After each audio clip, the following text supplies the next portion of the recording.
Hey, what's up, man? What's up, man? Top of the afternoon to you, man. Just getting home from work, man. Another blessed day, man. Being headed on as usual, man. That's why I know I'm doing the right thing. Amen, amen. Right? So I'm laying here pondering, man, waiting for my beautiful girlfriend to bring me a man's plate, man. That came home from work, hard day work. You know what I mean? And it's cold beer and dinner waiting for me, man. You know what I'm saying? And I'm old school. I'm not talking about all this, but I am a little bit of sober. Listen, everybody got their plays. And a woman's beside you, not in front of me, but behind me, but there ain't nothing wrong. With a little meal after you get home, and the beer my daddy got it from my mama, and I just, I don't expect it, but, I expect it. If I bring home the bacon, you gotta fly it up for me, baby. Anyway, neither here nor there, K-Town in the square, man. Listen here, man, you already know the solution. If you fucking around, finance, you ain't got no money, you can't really get a job. You know the solution. It's, 1-800 prostitution. Now, let me tell you something, man. Dave Shaw's in the house, K-Town, baby. Stay down. Another K-Town time. Sitting around here reminiscing and fucking around and smoking shit. Like I said, I'm feeling pretty good and looking through the Facebook shit, hit my little, just looking at some pictures, flipping through, I don't give a fuck what you ate last week. Goddamn vacation. Well, look at you, motherfucker. Anyway, picture of my man comes up. K-Town, old school. Henry Randolph. Randolph. Now, I had stuttered. I said Henry motherfucking Randolph. Younger brother James Randolph. Younger sister Deneen Randolph. Stayed right at the top of Linden Street. One of the first house right there. Yeah, first house on the rise, right there corner. Top of the house. Now, this is a family. One of the stronger families that, like I said, long story short, guys know that I showed up to Canada around 12, 13 years old, so I'm, learning how to, the black community and learning, kind of, who I am and what I am and why I am and all that shit. But Henry Randolph, James Randolph, they were two brothers. They were a force to reckon with and connected. So Henry was the older brother, and Henry was the reason a lot of motherfuckers didn't talk to Janine and sister and a lot of motherfuckers because he was one scary man. Didn't know him as a young man. I always knew him as Henry was. Listen. So, long story short again, K-Town. We've been, the 80s, late 80s, early 80s and shit. You know what I mean? And Ali Shepard, my dear brother. I love him to death. I owe him more than my life. I miss him. And anybody knows or hears from him or see I know he's in Atlanta and I ain't talked to him in a few years and just let him know I love him, man. I tell him David Charles ass for him, shit. Babe. And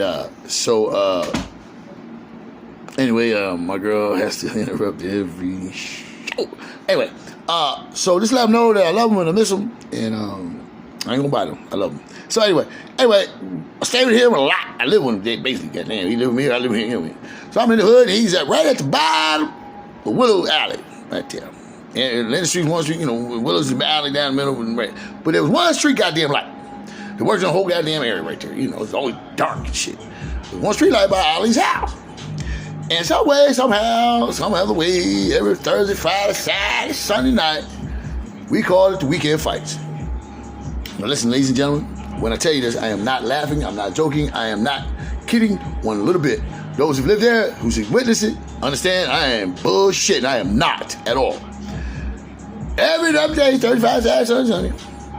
Yeah, but girl, listen, you didn't watch no TV right there. Ali's house, we didn't watch no TV. We didn't worry about the women's on none of that shit for those days because we knew as soon it got dark, 10 o'clock-ish or later, but at 10 o'clock, you start hearing a rumble, argument, maybe some cat, body break, motherfucker, fuck you. You hear this mumbling, right? You're still hearing this rumble down, And slowly but surely that rumble get a little closer, we get giddy. Paulette goes, David, go on in and grab me a beer. David, gonna get my cigarettes. And we get on the porch. And she get all comfortable, sometimes get a little blanket put on, like we had to drive-in fucking movies. Popcorn, chicken, shit. Me and Holly, Giddy, whoever, we sit on part. And then the neighbor come out, because duplex, they come out to Jackson's next door. They come out, him big dick and all them come out on the porch. And, then people start coming out to woodwork. Then you start seeing little patches of people gathering around. And all of a sudden, that rumbling, that arguing and fussing fire come right around ringside, what we used to call his porch, ringside. And that one little goddamn light. And you would see some motherfucking fish fighting, bang them out, knock down, drag out, Pier 51, 52, and all the numbers. Fish fights, homie. Bangers. Boop, boop, boop. And it was politics. And you hit the wrong nigga. Ooh, now you lit a fire. Now his brother's gonna do his brother, oh, but you hit my cousin, and my cousin, I'm telling you, a fist fight will lead into a God, man. And it would look, some of them beefs, look, the Randolphs and the Basses, man, they was like the Hatfields and the McCoys at one time. And the cow party, Harry there lived at the top of the goddamn Linden. And bottom at the motherfucker was the Bass family, and they was another dynasty, and we get into them later. Man, so listen, either clan and either motherfucker didn't give a fuck. So, anyway, back to the thing. But the famous ones, the most famous fist fighter, the one that I said, listen, I don't give a fuck who you are. Under that street light, under that one right there, I bet on one man. I don't give a fuck who you are. And that'd be Henry Randolph. Hey, his prime. Listen, you can tell you what your daddy would do. You can mention anybody you want during that era. But I'm telling you now, I will put hit and listen. Henry Randolph, that motherfucker's chisel. Nigga, I ain't never seen him do a push. That motherfucker was a gladiator, a warrior, built, bred, born for it. Rock ass head, motherfucker look through you, right? But cool, he was always cool to you, man. He never like shunned us on or like, yeah, you're a little nigga or not. He was always cool, but he was one of them cats. You knew when you was around him, you was either safe or you was in a lot of danger. No in between. That's Henry. And that motherfucker put his shit up and put them big ass motherfucking dick beaters he got, nigga. And I seen him lay many niggas out. I seen my hand to God. We seen the whole breakdown to the fight, remember the rumble? And we sit on the porch. Next you know, Henry getting into this woman. I can't remember who he's fucking with because he fought so many niggas. And comes around like he was shuffling around, they squared up. He started shuffling around and rushed right up on the Paulette's flower pot on the porch. What the fuck is he doing? And snatched a big ass knife at that motherfucker. And we looked and said, where the fuck did he put that up? He stashed that shit up a minute ago. Look, Henry was gay, nigga. That was his set. That was his hood. He put shit on your porch, nigga. Nigga wouldn't touch it. I didn't know that motherfucker. Man, listen, that's the dude. And then if you did really try to really fuck with Henry, his younger brother, which was not much younger, James was a silent, bust your ass nigga, man. Like, James was no nonsense. He's never been no nonsense. In the game, dealing with you, anything. James was always James. James is a very serious man. You see James laughing and joking too goddamn much. That's what I'm saying. You didn't see that nigga? Man, ain't that nigga. You know what I'm saying? And so it just brought back a flash, man.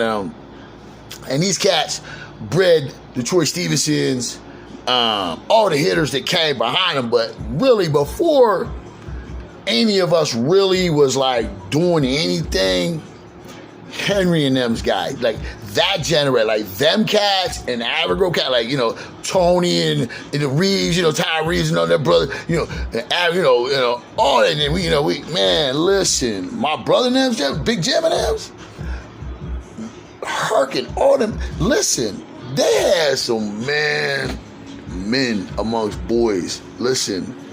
And then, Buck and them guys ran, the little guys, little older, they were gang, trust me. But I still don't understand, they wasn't really on. I think we took a step down from just Raw. Like Terry and Michael and James kind of held it up, but they got kind of away from just Mike Tyson. You know what I'm saying? They put some flavor on it, some finesse on the K-Town game. And then with Mike, Philly Mike, and Terry, and James, and, the next, right out there them cats. Mike, Philly Mike, and all that, Rand, all that, everybody that generation, they put, then they took the hole and the amount that these guys right before them just banged out it for them.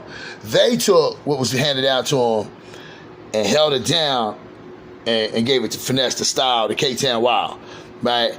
And then my generation, right under them, I was the one that broke down.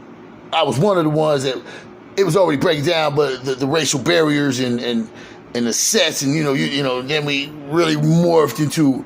I mean, we was already K-Town, but then we really morphed into like a fam bam as kind of everybody. And we in like any family, you have your internal bullshit, you have your arguments. Every brother that has a brother knows he fought that fucking brother, right? That's just the way it is. So I gotta go because my beautiful one right here, Felicia, a beautiful lady. She a beautiful woman, and she made me dinner, like I said to you before. So listen here, I love y'all. Peace and hair grease. K-Town, stay down all day long.